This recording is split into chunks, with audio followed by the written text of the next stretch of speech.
એ પૂળા લાવ્યો બાર મેં ઘર બનાવ્યા શાર એ તો કેવી અજબ જેવી વાત છે. તમે જોવો મારા ભાઈબંધ હાટુ અલગ અલગ ઘર બનાવ્યા એ કાયરે રે તો બધા બાતતા થા. હેલ્યા અહીંયા હું કામ પૂળા ગોઠવા? એ ઈ પૂળા નથી ગોઠવા, ઘર બનાવ્યા. હે કોની હાટુ ઘર બનાવ્યા? એ મારા ભાઈબંધ હાટુ. જોવો ને તમને કૂતરા ના દેખાતા? પણ ઘર હું કામ બનાવ્યા? કડબના ઓઘામાં તો રહેતા તા. પણ ઈ બધા હારે રહેતા થા તો બાતતા થા. એટલે ઈ બાતતા ન હોય, મસ્તી કરતા હોય. એ મસ્તી કાઈ નહોતા કરતા, આપણે ખાવાનું આપીએ ને તો એકબીજાને ખાવાય ન દેતા. હવે તમે જોવો તો કેવા શાંતિથી ખાય.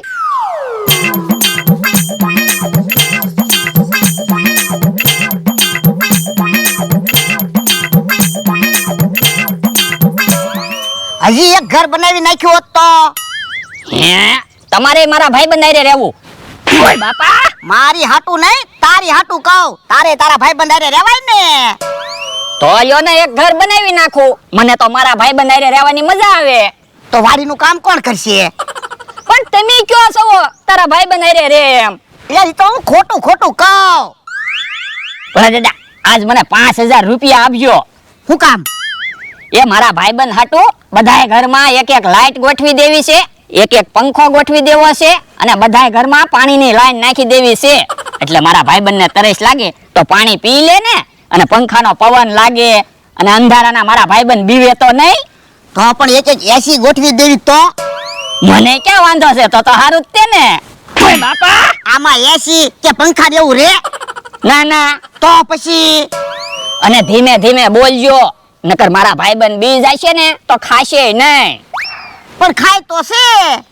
એટલે તો કહું છું ધીમે ધીમે બોલો, નકર એને એમ લાગશે કે કયું જનાવર આવ્યું. હે? ઓય બાપા, મને જનાવર કે? તમને જનાવર નથી કેતો, ખાલી એમ વાત કરું. આ તો ઠીક.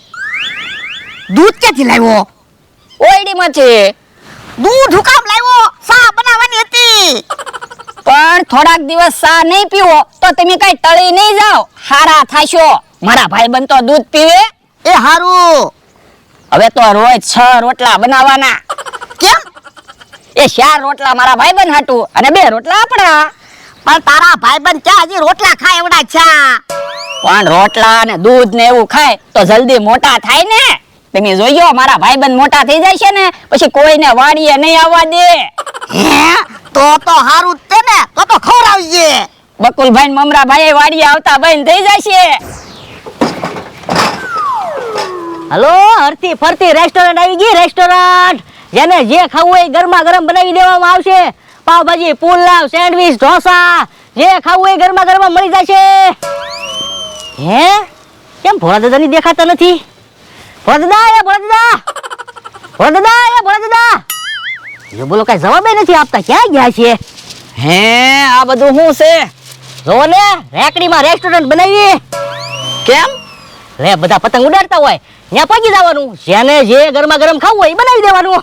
હું બનાવો? પાવભાજી, પુલાવ, ઢોસા, મંચુરિયન, જે ખાવું એ મળી જશે. હે તો પાવભાજી બનાવો. લાવો પેલા પૈસા.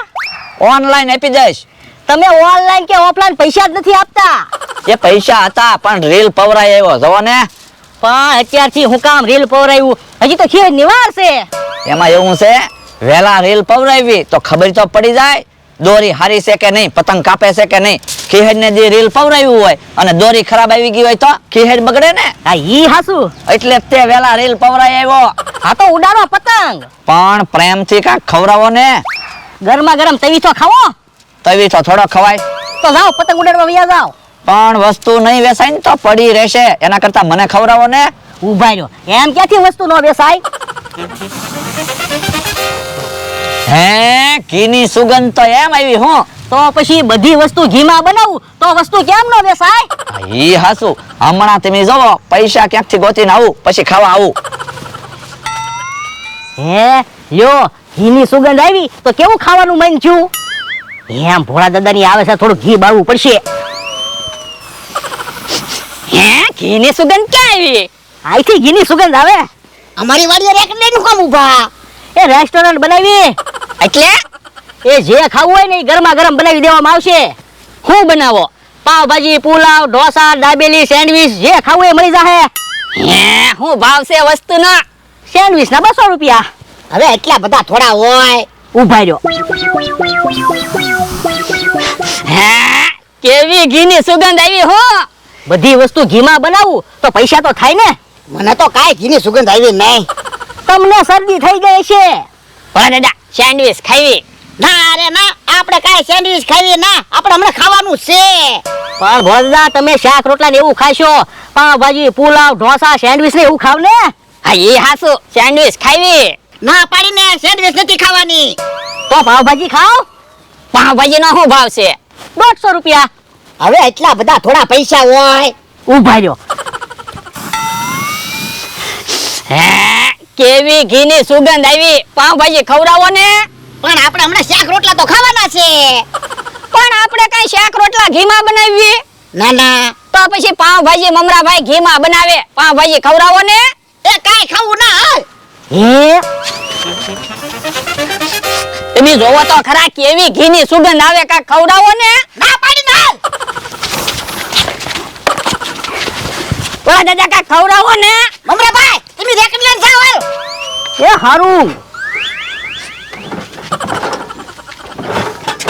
જો બોલો કેવી ઘીની સુગંધ આવતી હતી. કાંઈ ખવડાવ્યું નહીં. પણ આપણે હમણાં ખાવાનું તો છે. હાલો તિકમભાઈ પુલાવ સેન્ડવીચ મંચુરિયન ખાવા. હે તિકમભાઈ આવે છે. હે ઘીની સુગંધ તો એમ આવે હું. તિકમભાઈ પાવભાજી પુલાવ સેન્ડવીચ દાબેલી એવું બધું ઘીમાં બનાવું ઘીમાં. પણ મમરાભાઈ હું ઘી ખાવ ને તો મારી તબિયત બગડી જાય. હે લ્યો બોલો, બધા ઘી ખાય તો એની તબિયત સારી થાય અને તમારી તબિયત બગડી જાય. તો હું એ હારું તો હું વયો જાઉં પાછો.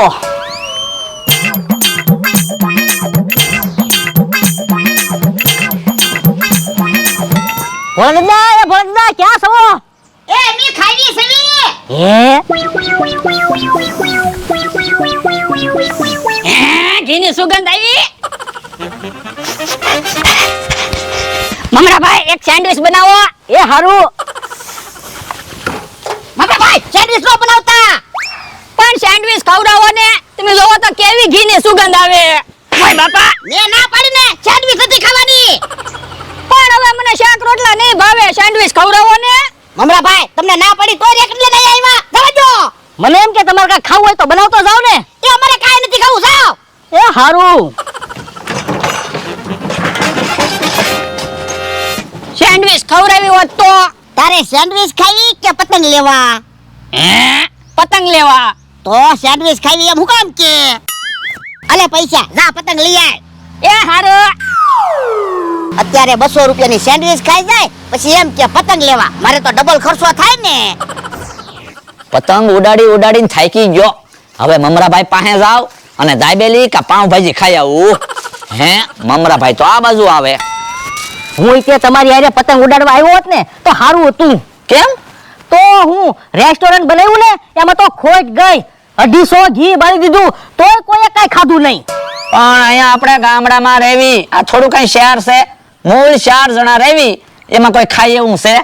હા ઈ હાસુ. તો પછી મારા તો પૈસા ડૂબી ગયા. પણ પૈસા ડૂબી ગયા તો ડૂબી ગયા. હવે હું બળતરા કરો. મમરાભાઈ ના પૈસા ડૂબી ગયા.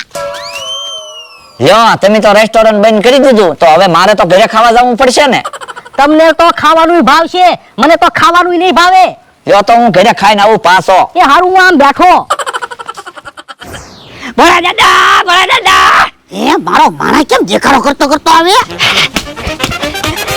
એલા પૂછું કેમ દેખાડો કરે? એ એક ખુશીના સમાચાર લાવ્યો. હું મમરાભાઈ ના પૈસા ડૂબી ગયા. ક્યાં? એ ઈ આપણા કુવા પાસે વાતું કરતા હતા એટલે મને તો એવું લાગે આપણા કુવામાં પૈસા ડૂબી ગયા છે.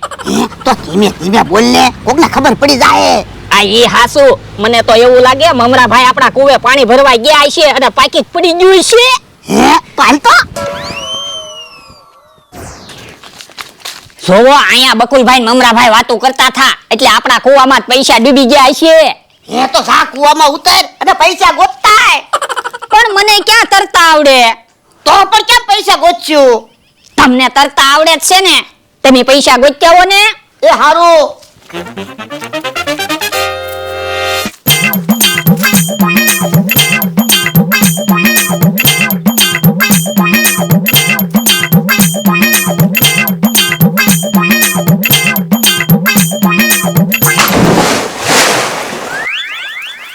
હમણાં ભોળા દાદા પૈસા ગોતીને આવશે.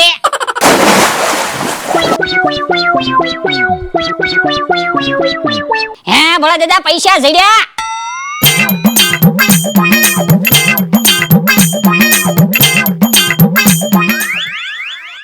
ભોળા દાદા તો કઈ બોલતાય નથી.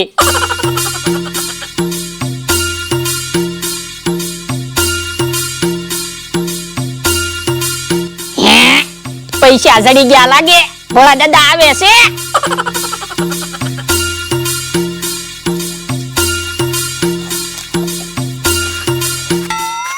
હે ભોળા દાદા પૈસા જડી ગયા? ના ના, કૂવામાં તો પૈસા નથી. પણ તમે પાણીના તળિયે જોયું? હા, 1 રૂપિયો નથી. હું હે તો મમરાભાઈ તો કહેતા હતા પૈસા ડૂબી ગયા. તો ક્યાં પૈસા ડૂબી ગયા છે? હવે મને શું ખબર. હાલો તો મમરાભાઈને પૂછવી. હાલ. ભોળા દાદાની વાડીએ વાળો રે એમ છે હું. એ મમરાભાઈ અહીંયા ઊભા. શું કામ છે? એ મમરાભાઈ, તમારા પૈસા ક્યાં ડૂબી ગયા? એ રેસ્ટોરન્ટ બનાવ્યું ને એમાં પૈસા ડૂબી ગયા. એટલે રેસ્ટોરન્ટ બનાવ્યું ને એમાં ખોટ ગઈ, 1 રૂપિયો ન મળ્યો. એટલે તમે પૈસા ડૂબી ગયા એમ કહેતા હતા? હા. ઓય બાપા, ઓય બાપા. તું કા ખરખું સમજતો તો પાછો કે પાણીમાં પૈસા ડૂબી ગયા. હમણાં હું પાણીમાં ડૂબી જાત.